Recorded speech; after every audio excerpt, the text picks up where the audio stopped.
Lan. Neredesiniz lan? Neredesiniz?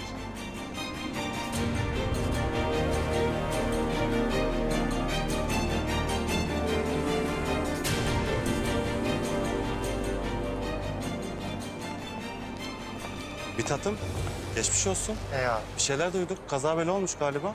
İyiyim abi, sıkıntı yok. Bize düşen bir şey var mı? Hallederiz evvelallah. Yok abi. Eyvallah.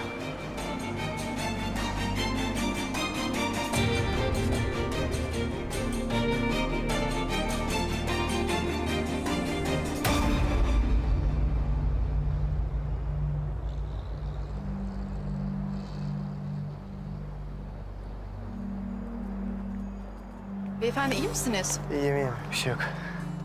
Kanamanız var sizin. Gelin yaranıza bakın. İyiyim ben, tamam. Yürü. Beyefendi bakın inat etmeyin. Yani bayılacaksınız hiç taşıyamayacağım sonra. Buyurun.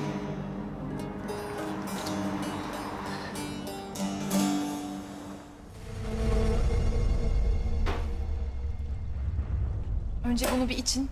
Sonra yaranıza bakalım. Gerek yok. Ben hastanede baktıracağım. Beyefendi yaranız var ve kanamış. Ha, eğer bana güvenmediyseniz ambulans çağırayım onlara ilgilensinler. Ama sizi bu şekilde bırakamam. Ben izninizle bir bakabilir miyim?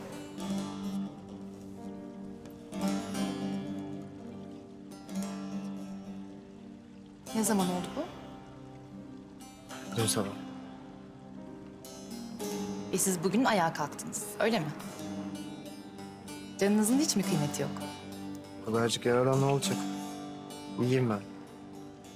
Hı hı, belli, iyisiniz. Allah'tan dikişleriniz açılmamış.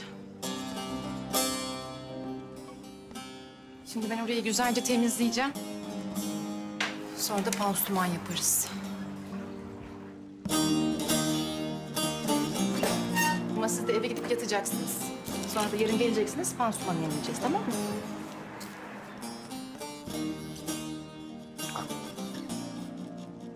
Çok özür dilerim, acıttım mı?